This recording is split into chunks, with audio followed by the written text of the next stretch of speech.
Reklamador kaayo ang mga lalaki sa performance sa kama sa ilang mga asawa. Kay lagi daw, gatanga lang. Ug mura daw sila nakipagbugno og manikin. Or di ba kaha ikumpara nila ilang asawa sa usa ka bangkay nga di na gyud mulihok. Di daw sila maganahan. Pero kabarangay, unsaon na lang ni akong bana nga layo ray na pulo kahandos. Humanadayon siya. Kitang mga babay, ganahan ka hata? Tawagan na lang ko sa pangalang Rosel. 39 anyos og taga-dinhilang sa Davao City. Ang among panginabuhian, DJ Sam, na amigamayng sari-sari store o gawas ni Ana, wa milaing ginakaabalahan sa akong bana nga tawgon na lang pod nato sa pangalang Erwin. 42 anyos na siya, DJ Sam. Mauna kong sumaho nato, dili jud rason nga kapoy siya. Kay gani, ako man ang gatimon sa bay o ingon man sa tindahan, kay mas taas ang panahon nga magsige na lang siya dula og ML.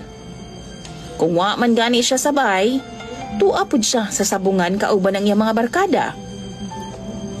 DJ Sam, ang ginatumbok nako ang among sex life. Naadjay mga partner DJ Sam nga reklamador, pero dili kay baw mo palami sa ilahang partner sa kama. Halos 20 na mi katuig nga minyo, pero promise, wa jud ko kasulay anang giingon nila nga heaven. Wa jud ko makontento, wa ko kasuway anang giingon nila nga climax or makaabot kas imong kalipayon sa sex. Sukad nga naminyo mi ni Erwin na DJ Sam. Gapaniguro raman gud siya iyaha.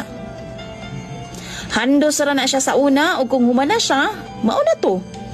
Muhawa na siya og wa siya pakialam sa imong gibati. First boyfriend nako si Erwin, DJ Sam.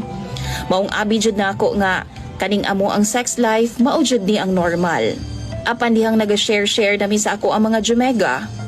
Murag lahi raman jud ang ako Abi na akong igo lang na akong serbisyuhan ang akong bana. Ugwa na ibaws nga mahitabo. Laay kaayo, samot na karon DJ Sam nga ambot lang jud wa na nako masabtan ang akong bana. Tirada niya DJ Sam, tinapulan. Kanabitaw mura lang siya og nangihi. Every time nga ganahan na siya, magdagan-dagan tao na siya paingon sa ako Usay gani bisan na ay magpalit sa among tindahan, iya dayon kong pasudlon sa kwarto. Iya kong birahon, kay lagi hapit na daw. Hapit na unsa? Hapit na daw siya magawsan.